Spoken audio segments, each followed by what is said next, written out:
दोस्तों, ज्यादातर लोग अपनी पैसे की समस्या का जो बड़ा कारण मानते हैं वो मानते हैं अपनी इनकम को। जी हाँ, ज्यादातर लोग ये सोचते हैं कि उनकी इनकम कम है, उनकी आमदनी कम है, इसीलिए उन्हें पैसे की दिक्कतें हो रही हैं और वो ये सोचते रहते हैं कि जब उनकी आमदनी बढ़ जाएगी तब उनकी जो पैसे की समस्या है वो जरूर दूर हो जाएगी। इस होप में, इस आशा के साथ ही उनका जो जीवन है वो चलता रहता है।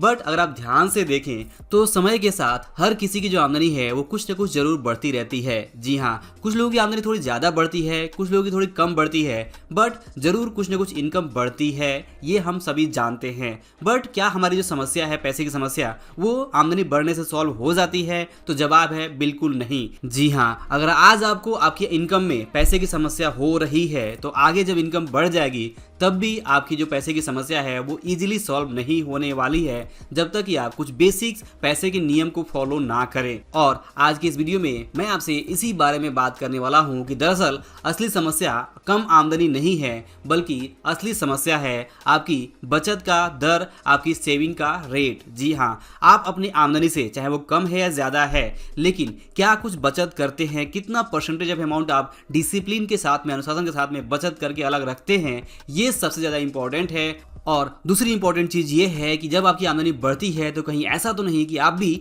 जाने अनजाने अपने खर्चों को उसी हद तक बढ़ा लेते हैं जिस हद तक आपकी आमदनी बढ़ती है। तो अगर आप ये गलती कर रहे हैं, यानी कि आपकी इनकम कम है या ज्यादा है, जो भी है, लेकिन अगर आप बचत पे ध्यान नहीं दे रहे हैं, आप डिसिप्लिन के साथ, अनुशासन के साथ बचत नहीं कर रहे हैं और दूसरी तरफ अपने खर्चों को बढ़ा रहे हैं, तो ऐसे में आपकी जो पैसे की समस्या है वो कभी भी हल नहीं होगी। भले ही आपकी आमदनी चाहे जितनी भी बढ़ जाए, आपकी पैसे की जो समस्या है वो तभी हल हो सकती है। आपके पास पैसे तभी टिकना शुरू होंगे, आपका अपने पैसों के ऊपर तभी कंट्रोल होगा जब आप यहाँ पे इस सिंपल रूल को फॉलो करें जो ये कहता है कि it's not about how much you are earning, it's all about how much you are keeping. यानी कि आप कितना ज्यादा कमा रहे हैं वो इंपॉर्टेंट उतना ज्यादा नहीं है लॉन्ग टर्म में। इंपॉर्टेंट ये है कि आप जो कमा रहे हैं उसमें से कितना आप अपने पास बचा के रख पा रहे हैं। जी हाँ, आप अपनी कमाई से जो कुछ भी अपने पास बचा के रख पा रहे हैं वही है आपकी असल कमाई, और इसके अलावा बाकी जो भी है वो है सब मोह माया।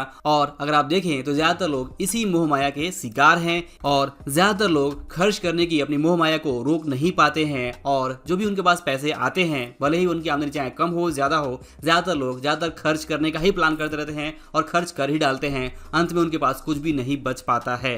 तो दोस्तों, आई होप कि आप मेरा पॉइंट जरूर समझ पा रहे होंगे कि मैं यहाँ पे आपको सिर्फ ये बताना चाहता हूँ कि भले ही आपकी आमदनी जो भी हो, वो कम हो ज्यादा हो, मैटर नहीं करता। मैटर ये करता है, और असली समस्या ये है कि आप उसमें से डिसिप्लिन तरीके से आप यहाँ पे शेविंग नहीं कर पा रहे हैं, बचत नहीं कर पा रहे हैं, आप अपने खर्चों को मैनेज नहीं कर पा रहे हैं, आप अपने खर्चों को बढ़ने दे रहे हैं, उसे रोक ही नहीं रहे हैं। जैसे ही आपकी आमदनी बढ़ रही है या नहीं बढ़ रही है तो भी सिर्फ और सिर्फ आप अपने खर्चों को बढ़ाने के बारे में ही सोच रहे हैं कि कैसे आप बड़ा घर लेंगे, कैसे आप बड़ी गाड़ी लेंगे, कैसे आप ये चीज खरीदेंगे, कैसे आप वो खर्च करेंगे। सिर्फ और सिर्फ खर्चे का ही प्लान आप कर रहे हैं। आपके पास proper saving, investment, retirement, wealth creation का प्लान है ही नहीं, फाइनेंशियल गोल है ही नहीं। और यही है समस्या का असली जड़ कि आपको समझना ये होगा कि अगर आप चाहते हैं कि आपकी जो पैसे की समस्या है वो सॉल्व हो प्रॉपर तरीके से, लॉन्ग टर्म में आप सस्टेनेबल अमीर बने, तो इसके लिए जरूरी है कि आप इस सिंपल रूल को समझें कि आपकी पैसे की समस्या जब तक सॉल्व नहीं होगी जब तक आप डिसिप्लिन तरीके से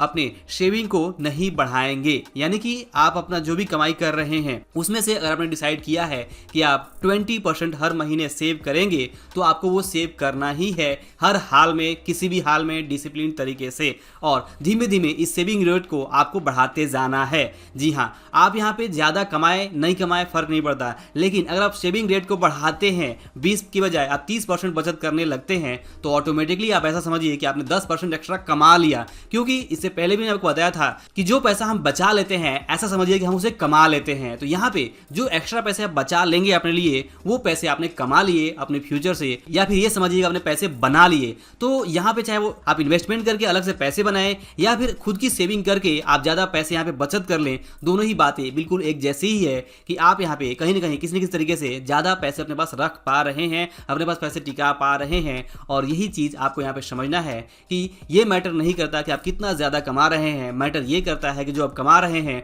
उसमें से आप कितना बचा पा रहे हैं। और यही आपकी असली समस्या कि आप ये सोचते हैं कि आपकी इनकम कम है इसीलिए आपको पैसे की दिक्कतें हो रही हैं, जबकि ये पूरी तरह से सच नहीं है। असली सच तो ये है कि दरअसल आपकी आमदनी कम है या ज़्यादा है, इंपॉर्टेंट ये है कि आप उस आमदनी से बचत करने का जो डिसिप्लिन है वो मेंटेन नहीं कर पा रहे हैं। आप सोच रहे हैं मैं बचत करूंगा, बट उसे आप प्रॉपर नहीं कर रहे हैं। आप प्रॉपर मनी मैनेजमेंट, अपने खर्चों पे हिसाब किताब, बजट को फॉलो नहीं कर रहे हैं। और जब तक आप ये नहीं करेंगे तब तक शायद आपकी जो पैसे की समस्या है वो सॉल्व हो। तो दोस्तों, आई होप कि आप मेरा जो पॉइंट है वो जरूर समझ पा रहे होंगे कि अगर आप अपने पैसे की समस्या को सॉल्व करना चाहते हैं तो आपको यहाँ पे डिसिप्लिन तरीके से अपने खर्चों का, अपने आमदनी का हिसाब किताब रखना होगा, बजट को फॉलो करना होगा। और सबसे पहले बहुत ही डिसिप्लिन तरीके से जो कुछ भी आप डिसाइड करते हैं 10%, 20%, 30%, उतना आपको रेगुलर बचत करना ही होगा। और हमेशा अपने खर्चों पे ध्यान देना होगा कि कहीं आप फिजूल खर्ची ना करें, और जितना ज़्यादा आप सेविंग कर सकते हैं वो करें, तभी आप यहाँ पे फाइनेंशियल फ्रीडम की तरफ तेजी से आगे बढ़ सकते हैं। तो दोस्तों, आई होप कि आपको जो वीडियो है, जो लेसन है, आपको जरूर पसंद आया होगा। वीडियो पसंद आया हो तो लाइक और शेयर जरूर करें। अंत में इस वीडियो को देखने के लिए और हमारे साथ जुड़े रहने के लिए आपका दिल से बहुत बहुत धन्यवाद।